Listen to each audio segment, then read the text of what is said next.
ಸುತ್ತಿಹುದು ಇದನೊಂದು ಮಿಂಚಿನ ಬೇಲಿ, ಒಳಗಿಹುದೆಲ್ಲವೂ ಎನ್ನ ಮುಪ್ಪಿನ ಲಾಲಿ. ಅನುಭವದ ಸಿಹಿ ಕಹಿಗಳುಳ್ಳ ಗಿಡಜಾಲಿ, ಮನುಜನಿವ ಜೀವಕೋಟಿಯ ಪಾಲಿನ ವಾಲಿ. ನಿಮಗೊಂದು ಕಾದಂಬರಿಯ ಎರಡನೆಯ ಕಾದಂಬರಿ ವಿವರಣೆಗೆ ನಿಮ್ಮೆಲ್ರಿಗೂ ಸ್ವಾಗತ. ಇವತ್ತೊಂದು ಕುತೂಹಲವಾದ ಕಥೆಯೊಂದಿಗೆ ನಿಮ್ ಜೊತೆ ಬರ್ತಾ ಇದ್ದೀನಿ. ಈ ಕಾದಂಬರಿ ಪ್ರಸಿದ್ಧ ಲೇಖಕರು ಬರೆದಿರುವಂತದ್ದು. ಯಾವ್ದು ಈ ಕಥೆ, ಯಾರು ಬರೆದಿದ್ದು ನಿಮ್ಗೆ ಕೊನೆಯಲ್ಲಿ ಹೇಳ್ತೀನಿ. ಅದಕ್ಕಿಂತ ಮುಂಚೆ ನಿಮ್ಗೆ ಪಾತ್ರಗಳ ಪರಿಚಯ ಮಾಡ್ಕೊಡ್ತೀನಿ. ಪಾತ್ರಗಳ ಪರಿಚಯ ಅಂತ ಹೇಳಿದಾಗ ನಾಯಕ, ನಾಯಕಿ ಮತ್ತೆ ತನ್ನ ಸುತ್ತಮುತ್ತ ಇರುವಂತಹ ಜನರು ಯಾರು ಇಲ್ದಿರುವಂತಹ ಒಂದು ಕಾದಂಬರಿ. ಈ ಕಾದಂಬರಿಯ ಕಥಾನಾಯಕ, ನಾಯಕಿ ಅಥವಾ ನಮ್ಮೆಲ್ಲರ ಪ್ರಶ್ನೆಗಳೇ ಈ ಕಥೆಯ ನಾಯಕಿ ಅಥವಾ ನಾಯಕ. ಈ ಕಥೆಯಲ್ಲಿ ಒಬ್ಬ ವೃದ್ಧ ಮಹಿಳೆ ತನ್ನ ಮೊಮ್ಮಗನೊಂದಿಗೆ ಹಳ್ಳಿಯಲ್ಲಿ ವಾಸಿಸ್ತಾ ಇರ್ತಾಳೆ. ಆ ವೃದ್ಧ ಮಹಿಳೆಗೆ ಒಂದು ಅಸಾಧಾರಣ ಶಕ್ತಿ ಇದೆ.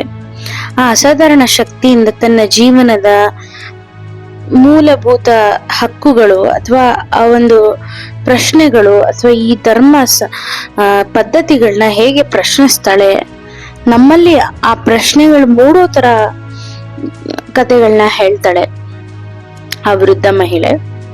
ಯಾರು ವೃದ್ಧ ಮಹಿಳೆ ನೀವು ತಿಳ್ಕೊಳ್ಳೋಕೋಸ್ಕರ ಕೊನೆಯವರೆಗೂ ಈ ವಿಡಿಯೋ ನೋಡಿ. ಈ ಕಥೆಯ ಮುಖ್ಯ ಪಾತ್ರ ಮೂಕಜ್ಜಿ ಮತ್ತು ಅವನ ಮೊಮ್ಮಗ ಸುಬ್ಬ.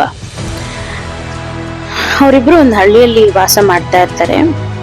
ಮೂಕಜ್ಜಿ ಬಾಲ್ಯದಲ್ಲೇ ಮದುವೆ ಆಗ್ತಾಳೆ.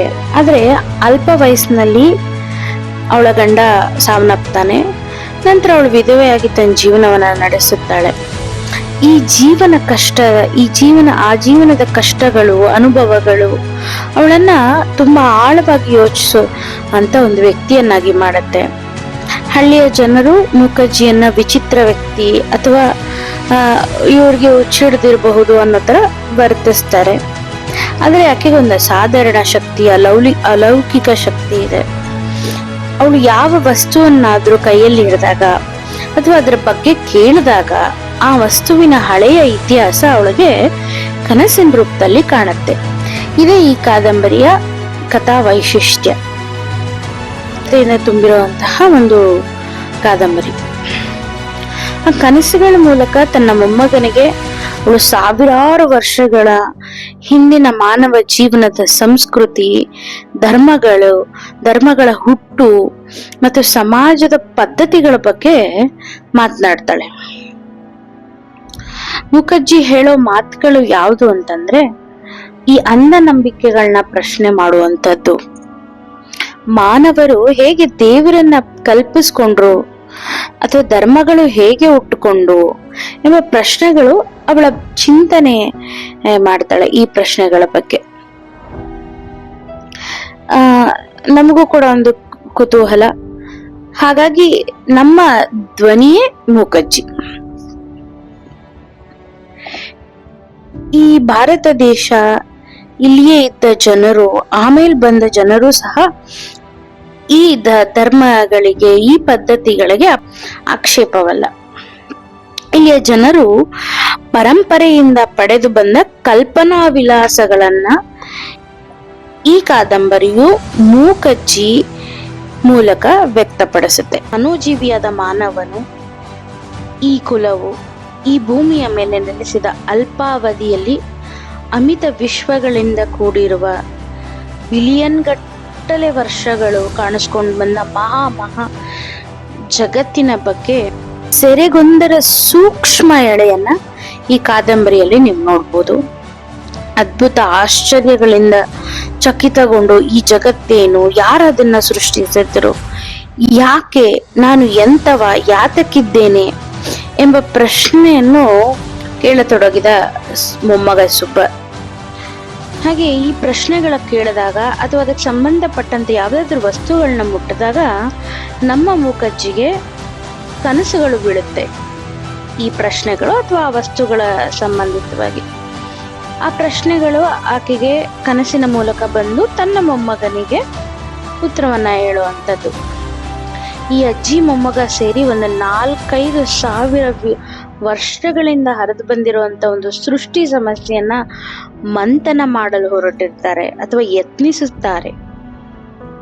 ಈ ಕಾದಂಬರಿಯಲ್ಲಿ ಮೂಕಜ್ಜಿ ಅವಾಸ್ತವಿಕಳೆನಿಸ್ತಾಳೆ, ಮತ್ತೆ ವಾಸ್ತವಿಕ ಇತಿಹಾಸಾಂಶಗಳನ್ನ ತನ್ನ ಒಳದನಿಯಿಂದ ನಿಮ್ ಮುಂದೆ ಇಡ್ತಾಳೆ. ಕಾದಂಬರಿಯಲ್ಲಿ ನಾಗಿ, ರಾಮಣ್ಣ, ಜನ್ನ ಮೊದಲಾದವರು ಈ ಒಂದು ಸೃಷ್ಟಿ ಶಕ್ತಿಯನ್ನ ಅವಹೇಳನ ಮಾಡುವ ಮನೋಧರ್ಮದ ವಾದಿಗಳು, ಪ್ರವಾದಿಗಳು, ಸಾಕ್ಷಿದಾರರಾಗಿ ಕಾಣಿಸ್ತಾರೆ ನಮ್ಗೆ ಈ ಕಾದಂಬರಿಯಲ್ಲಿ. ತಮ್ಮ ತಮ್ಮ ಅಪಕ್ವ ನಂಬುಗೆಗಳ ಪರರ ಮೇಲೆ ಹೊರಿಸಿದ ಜನರ ಕಥೆಯೂ ಕೂಡ ಈ ಕಾದಂಬರಿಯಲ್ಲಿದೆ. ಅದರಿಂದಾಗಿ ಇಂದಿನ ನಮಗೆ ಕೇಳಿಸದೆ ಹೋದ ಕೆಲವು ಯಾತನೆಯ ಧ್ವನಿಗಳನ್ನ ನೀವು ಈ ಕಾದಂಬರಿಯಲ್ಲಿ ಕೇಳ್ಬೋದು. ಇನ್ನು ಅವಳ ಮೊಮ್ಮಗ ಸುಬ್ಬ ಅವಳ ಕನಸುಗಳನ್ನ ತುಂಬಾ ಆಸಕ್ತಿಯಿಂದ ಕೇಳ್ತಾನೆ. ಮೂಕಜ್ಜಿ ಹೇಳುವ ಕಥೆಗಳು ಅವನಿಗೆ ಜೀವನವನ್ನು ಹೊಸ ದೃಷ್ಟಿಯಿಂದ ನೋಡುವಂತೆ ಮಾಡುತ್ತದೆ. ಈ ಕಾದಂಬರಿಯು ನಮ್ಮ ಸಮಾಜದ ಮುಖ್ಯ ಅಂಶಗಳ ಮೇಲೆ ಬೆಳಕು ಬೀಳುತ್ತೆ. ಒಂದು ಮಾನವನ ನಂಬಿಕೆಗಳು, ನೀವು ಯಾವುದೇ ನಂಬಿಕೆಗಳನ್ನ ತಗೊಳ್ಬೋದು, ದೇವರು, ಪದ್ಧತಿ, ಆ ಥರ.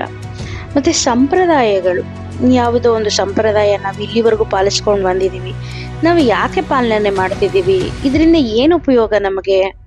ಕೆಲವೊಬ್ಬರಿಗೆ ಅದು ವಿತಂಡವಾದ ಮಾಡುವಂಥ ಒಂದು ಬುದ್ಧಿ ಸಹ ಇರುತ್ತೆ, ಇಲ್ಲ ಅದೇ ಸರಿ, ಇದೇ ಸರಿ ಅನ್ನೋದು. ಯಾಕೆ ಯಾವ ಕಾರಣಕ್ಕೆ ಈ ಸಂಪ್ರದಾಯನ ನಾವು ಮಾಡ್ತೀವಿ ಮತ್ತು ಧರ್ಮ ಮತ್ತು ಜೀವನದ ಅರ್ಥವನ್ನ ಪ್ರಶ್ನೆ ಕೇಳುವಂಥದ್ದು ಈ ಕಾದಂಬರಿಯಲ್ಲಿದೆ. ನಿಮಗೂ ಕೂಡ ಅದು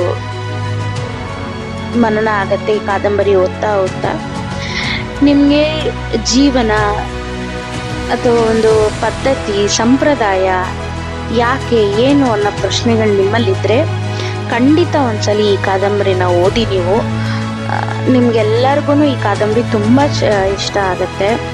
ನಮ್ಮ ಕನ್ನಡದ ಕಾದಂಬರಿ ಈ ಒಂದು ಅಗ್ರಗಣ್ಯರು ಬರೆದಿರುವಂತಹ ಕಾದಂಬರಿ.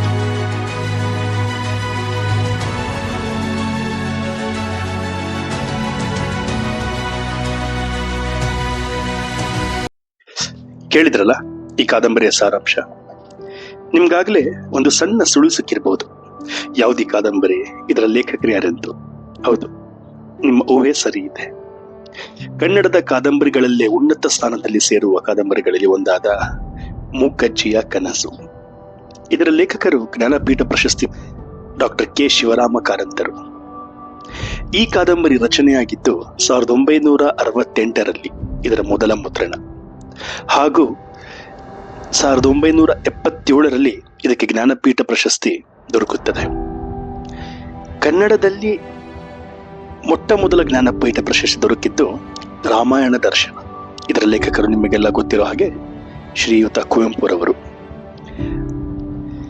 ಇತ್ತೀಚಿನ ಮುದ್ರಣವೆಂದರೆ ಸೆಪ್ಟೆಂಬರ್ 2017ರಲ್ಲಿ ಮರುಮುದ್ರಣಗೊಂಡ ಮೂಕಜ್ಜಿಯ ಕನಸು ಕಾದಂಬರಿಯು ಈಗಾಗಲೇ ಹಲವು ಬಾರಿ ಮರುಮುದ್ರಣ ಕಂಡಿವೆ.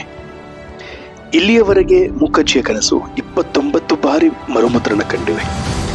ಇತ್ತೀಚೆಗೆ ಎಂದರೆ ಸೆಪ್ಟೆಂಬರ್ 2017ರಂದು ಮರುಮುದ್ರಣ ಕಂಡಿದೆ.